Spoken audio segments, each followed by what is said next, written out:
Sejam muito bem-vindos a mais um vídeo aqui no canal. Hoje vamos comentar então sobre o canto primeiro de Paraíso Perdido, Paradise Lost. Como eu falei para vocês já em alguns vídeos aqui no canal, especialmente dois, que eu vou deixar aqui embaixo para vocês, vou fazer aqui uma espécie de leitura guiada, uma leitura comentada, para falar a verdade, de Paraíso Perdido. Então, a cada um ou dois cantos eu venho aqui e explico um pouco para vocês sobre o que trata esse canto, o que eu achei, alguma coisa que me chamou mais a atenção. E é exatamente isso que eu vou fazer nesse vídeo de hoje com o primeiro canto. Eu acho que mais pra frente eu vou compilar mais esses cantos mesmo, fazer um vídeo a cada 2 ou 3, de acordo aí com a necessidade mesmo. Mas nesse aqui eu decidi já fazer, porque o primeiro canto ele já é bem impactante e costuma ser um canto que muita gente larga também por ser um dos mais difíceis. Então, a partir de alguns cantos iniciais, a coisa fica um pouco mais fluida e a gente vai pegando o jeito da leitura também. Por isso que eu achei interessante já fazer aqui o vídeo sobre o primeiro canto. Bom, como eu já falei para vocês também no último vídeo sobre o assunto, eu estou lendo aqui no inglês, acompanhando o inglês da editora 34, com as ilustrações do Gustavo Doré, e lendo também na edição da Martin Claret, que eu adquiri recentemente justamente com o intuito de ler nessa tradução aqui, que eu achei uma tradução mais bonita e mais palatável. Então, como essa é a minha primeira leitura, e a gente sabe que clássico é para reler mesmo, eu sempre gosto de ler um épico, pelo menos na primeira tradução, que seja um pouco mais compreensível para o leitor leigo, que é o meu caso. Então, eu acho que na edição da 34, como eu já comentei, né, ficou muito dificultado, usa termos muito rebuscados sem necessidade, quando no próprio inglês não está tão rebuscado assim. Então, eu decidi mesmo fazer a leitura aqui na Martin Claret e comentar com vocês na Martin Claret também, embora esteja acompanhando com a edição da 34, especialmente por conta aí das notas de rodapé, das imagens que vem com essa edição aqui, que são primorosas, né? Como vocês sabem, Gustavo Doré é um ilustrador e tanto. E eu também li aqui as primeiras 50 páginas da HQ. Essa HQ aqui, olha, é lindíssima, eu acho que é uma das mais caprichadas do mercado, embora eu não seja muito fã de HQ, não tenha muito conhecimento, assim, mas as ilustrações estão sensacionais e é bem bom, assim, pra gente apurar mesmo, assim, a nossa imaginação em relação ao texto, embora eu esteja achando o John Milton bastante visual, assim, ele consegue fazer com que a gente imagine aquele lugar, especialmente porque aqui nesse primeiro canto a gente vai falar sobre o inferno e ele vai descrever o inferno de um jeito, assim, bem impactante. Bom, no começo de cada canto tem um argumento, que é basicamente um resumo do que vai constar ali naquele canto, independentemente da tradução, da edição que você esteja lendo nesse momento. Então, o cerne da coisa você já tem ali, você já tem o resumo. Então, é até interessante você ler esse argumento depois de ler o canto, que a coisa fica um pouco mais nítida também, já que estamos falando mesmo de um texto mais complicado, um texto que é para ser mais difícil mesmo. Afinal, é um grande épico, especialmente um grande épico do século XVII, né? Mas já as primeiras linhas, assim, eu acho muito impactante, muito bonito. Eu fiquei muito impressionada com a beleza da coisa, especialmente no inglês, né? Então as primeiras linhas, assim, já são muito bonitas, mesmo com o inglês intermediário, que é o meu caso, né? Of man's first disobedience and the fruit of that forbidden tree, whose mortal taste brought death into the world, and all with loss of Eden, till on greater man restore us and regain the blissful seat. Sing, heavenly muse.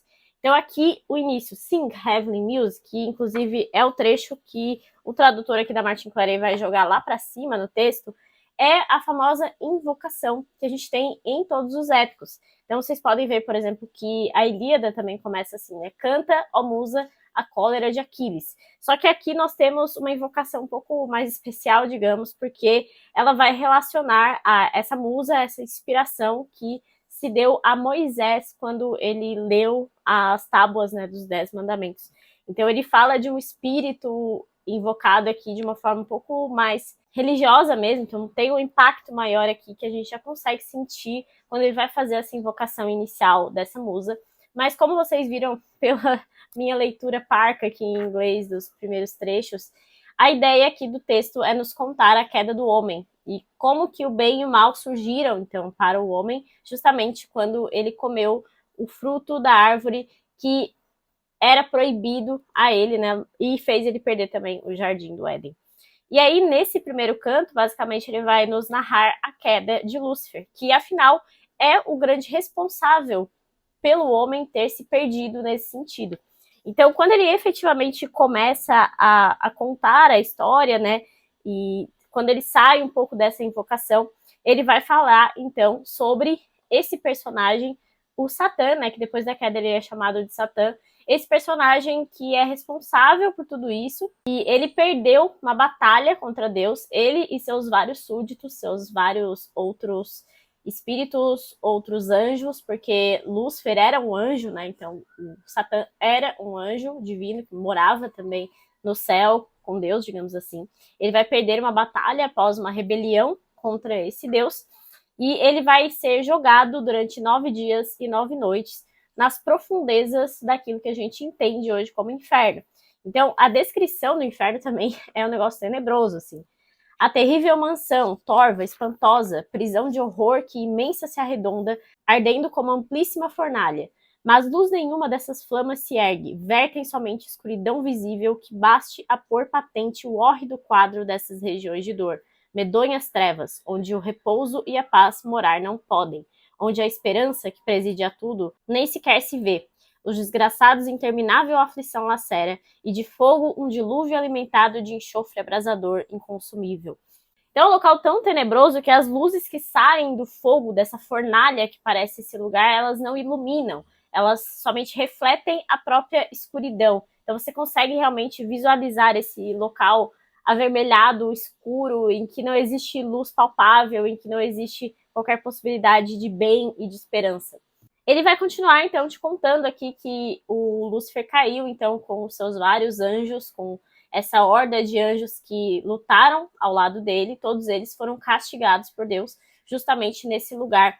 E eles parecem aprisionados num lago, e até alguns momentos aqui vai ter menção a um rio do Tártaro, da mitologia grega, que é esse rio do esquecimento, que se diz que você, para entrar no submundo, onde Hades é o rei, né, e muitas vezes a gente vê essa representação do Hades como uma espécie de diabo, mas não tem nada a ver por conta dessa ausência de dualidade bem e mal nos deuses que existe na mitologia grega. Mas enfim, tem essa referência ao Lago do Esquecimento, que é onde você entrava para esquecer tudo que aconteceu na sua vida e entrar no inferno, digamos assim, para você sofrer aí pelos seus pecados ou então receber as recompensas pelos bens que você fez na vida. Então eles estão, parece, grudados assim nesse lugar, estão como se estivessem quase se afogando nesse lago.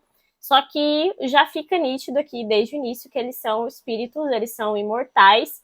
E aqui já começa uma reflexão, né? Por que Deus permitiu que estes seres continuassem vivos? Ou até às vezes dá uma aparência assim de que é impossível para Deus matar completamente esses espíritos. E aí vem aquelas coisas das heresias que se tem, né? Porque Deus, sendo onipotente e estando em todos os lugares e tendo todos os poderes, ele criou aquilo ali por algum motivo e ele permitiu que eles ficassem vivos por algum motivo, pelo menos nessa visão mais cristã da coisa, né?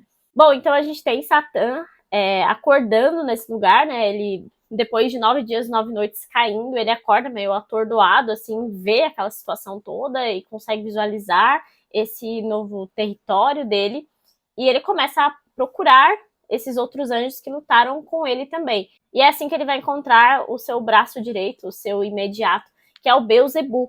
E Beelzebub é uma expressão utilizada especificamente em Senhor das Moscas, né? Porque seria justamente esse Senhor das Moscas. Ele aparece em algumas mitologias, em algumas crenças específicas. Acredito que na Bíblia tem alguma referência também, né? Não sei dizer com exatidão aqui para vocês. Mas então ele vai encontrar o Beelzebub, esse outro demônio, e aqui nesse primeiro canto nós temos vários demônios sendo mencionados, com nomes diferentes, inclusive nomes que aparecem na Bíblia, nomes que aparecem na mitologia. Mas inicialmente ele vai achar Beelzebub, vai ver Beelzebub e vai começar a refletir sobre a situação em que eles estão. E é muito interessante ver a retórica do diabo, porque isso é uma coisa que está muito presente tanto na Bíblia quanto na literatura, né, na forma como se caracteriza o diabo, que ele tem uma retórica muito boa, uma argumentação muito boa, ele fala muito bem. Então aqui nós temos essas falas eloquentes do diabo, realmente você lendo, você consegue ver essa eloquência toda que ele tem. Então ele vai falar com o Beelzebub e eles vão começar a refletir sobre onde estão esses outros anjos, né, que agora são demônios, onde eles estariam meio que sepultados, digamos assim. Então, Satã vai levantar voo, ele vai abrir as asas, vai conseguir se soltar ali de onde ele está meio que grudado nesse lago, vai se levantar, vai para uma superfície plana, para um solo mesmo, e aí ele vai invocar esses outros demônios, vai chamar esses outros demônios. E com essa fala, com essa eloquência e com essa capacidade de argumentação do diabo, ele consegue trazer esses outros soldados, então, né, que lutaram com ele contra Deus. E aí ele vai chamando nominalmente vários aqui, então vai citando vários nomes e de muitas heresias, muitos ídolos. Ele vai falar, inclusive, do bezerro de ouro, né, do rei Salomão, que também teve alguns momentos de idolatria para esses demônios. Ele vai citar o Moloque, por exemplo, que a gente já viu em algumas histórias sendo mencionado como esse ídolo em que as mulheres sacrificavam os seus próprios filhos, né, queimados, assim, para esse ídolo. E vai citar uma série de nomes, até vários que eu nunca nem tinha ouvido falar, mas que aparecem em muitas histórias, em muitas mitologias, como eu falei para vocês. E antes disso ainda, uma das frases mais icônicas dele, que estão aqui num dos monólogos do diabo, a gente vai ver muito disso dele conversando e tentando te convencer de alguma coisa. E isso até reside em algumas interpretações do John Milton, né? Como eu falei no meu primeiro vídeo sobre o assunto, que existem três principais linhas de interpretação aqui para o livro, né? A religiosa mesmo, como algo negativo relacionado ao diabo, a visão mais educativa do que é o bem e o mal, saindo um pouco dessa ótica religiosa, mas não tanto assim, e aquela visão dos românticos do século XIX, especialmente Percy Shelley e William Blake, que viram esse personagem do diabo com até certa simpatia. E ele fala muito bem, ele aparentemente até está tentando convencer o próprio leitor. E isso é muito interessante, essa argumentação mesmo do diabo. E quando ele vai falar sobre esse lugar em que eles estão, sobre esse inferno em que eles foram sepultados, digamos, né? Ele fala assim: já que esse que ficou dos céus monarca, o que bem lhe aprouver mandar-nos pode, é-nos melhor estar muito longe dele, se a sublime razão a nós o iguala, suprema força o põe de nós acima. Adeus, felizes campos, onde mora nunca interrupta paz, júbilo eterno. Salve, perene horror, inferno, salve! Recebe o novo rei, cujo intelecto mudar não podem tempos nem lugares. Nesse intelecto seu todo ele existe, nesse intelecto seu ele até pode do inferno céu fazer, do céu inferno. Que importa onde eu esteja, se eu mesmo sempre serei. E quanto posso, tudo, tudo, menos o que é esse que os raios mais poderosos do que nós fizeram. Nós, ao menos, aqui seremos livres. Deus o inferno não fez para invejá-lo. Não quererá daqui lançar-nos fora. Poderemos aqui reinar seguros. Reinar é o alvo da ambição mais nobre, ainda que seja no profundo inferno. Reinar no inferno, preferir nos cumpre a vileza de ser nos céus escravos. Isso aqui é a tradução, a frase que fica muito mais bonita no inglês, não importa a tradução perfeita, né? Que é better to reign in hell than serve in heaven. Isso aqui coroa, né, toda essa ideia mesmo do diabo preferir não se curvar a Deus, às vontades divinas, mas preferir reinar nesse lugar horrível que já fizemos aqui a descrição, nessa coisa tenebrosa que aqui a gente já viu como que é. E ainda sobre essa reflexão, né, do porquê que Deus permite que eles tenham isso, especialmente porque durante toda essa fala do diabo para com os outros demônios também, ele vai começar a evocar que eles precisam criar um plano, e um plano que seja mais astuto que o próprio Deus. A gente sabe, nessa perspectiva mais religiosa, se for levar para uma interpretação mais nesse sentido, que eles não podem ultrapassar a vontade divina, justamente aquela ideia que eu falei para vocês, que Deus fez tudo aquilo com o objetivo, Deus permitiu que eles ficassem vivos com o objetivo. E isso, curiosamente, linkou um pouco assim com uma notícia muito recente que a Lari me mandou, que aparentemente está sendo construída, não sei se já foi finalizada, a primeira igreja luciferiana do Brasil. E essas coisas de heresias e às vezes até interpretações invertidas das coisas bíblicas, das coisas da igreja, conversam muito com essa ideia, né, de por que que Deus deixou o mal acontecer, por que que Deus permitiu que o diabo reinasse no inferno, e especialmente por que que ele permitiu que ele tentasse os seres humanos, né? Então essa igreja até que se chama Igreja Luciferiana, parece-me realmente essa referência ao Satã antes da queda. Achei bem curioso porque realmente conversou aqui com a história que eu estou lendo, né, sobre a queda de Satã, e ainda hoje existem essas variadas heresias e variados idólatras, essa busca incessante por um ídolo. E é isso aqui, exatamente, que vai ser narrado pra gente quando o John Milton vai enumerando esses demônios, vai enumerando todos esses que já foram idolatrados por algum povo e que ele coloca, o John Milton coloca, né, já que ele está contando aqui os personagens da sua história, como personificações do diabo, personificações do mal. Nessa parte também que ele vai citando esses vários demônios e vários lugares onde eles foram idolatrados, o texto vai ficar mais cansativo, é uma enumeração, e até me lembrou aquele momento da Ilíada em que Homero começa a enumerar os vários soldados e as famílias. Tem toda a coisa de ficar mais cansativo mesmo, mas eu sempre lembro daquilo que o professor Walker, que eu mencionei também no último vídeo, fala que esse aqui é um livro enciclopédico para sua época, para o século XVII. Então, nós não vamos nos interessar tanto assim por tudo que está nele. O importante é realmente focar naquilo que a gente mais se interessa e continuar, seguir em frente. E justamente essas coisas, assim, não me chamaram tanta atenção e eu busquei não parar tanto para pesquisá-las e para me aprofundar nelas, porque eu realmente quero, nesse primeiro momento, chegar na ideia do todo, na ideia da história central mesmo. E bom, Satã não vai chamar todos esses demônios sem nenhum motivo. Na verdade, a ideia dele é fazer uma assembleia. Eu achei isso muito curioso, simplesmente uma assembleia de demônios acontecendo aqui no livro, mas enfim. Ele vai chamar essa assembleia para que eles tenham uma boa ideia, assim, eles tramem um bom plano para vencer Deus. Então ele vai falar aqui que o nosso melhor recurso hoje consiste em formar, no segredo mais severo, de enganos e de ardis um firme plano, já que efetuá-lo não é dado à força. O tirano por fim de nós aprenda que vencer só por força o inimigo é somente vencê-lo por metade. Podem nascer no espaço novos mundos, e corria nos céus notória fama que ele um dia criar ali em breve, onde poria geração ditosa a quem daria com prazer ingente, favor qual que obtém do céu os filhos. Então, é o mundo dos homens, o mundo em que nós vivemos. Então, ele está aqui dizendo que já tinha essa notícia no céu de que ele ia criar um novo mundo, e nesse mundo ele colocaria pessoas que ele daria muitas graças, iguais aquelas que ele dava aos seus filhos no céu. Então, eles pretendem, o Satã, que diz, né, que pretende fazer alguma coisa relacionada a esse novo mundo, e para isso ele vai chamar a Assembleia. E aí, para que essa Assembleia aconteça, um dos seus diabos, digamos assim, um dos seus imediatos, vai construir ali um templo, um império para esse diabo principal, que é o Satã. Então, o Satã vai ter uma grande mansão ali no meio, construída por meio do ouro que tem nas profundezas desse território.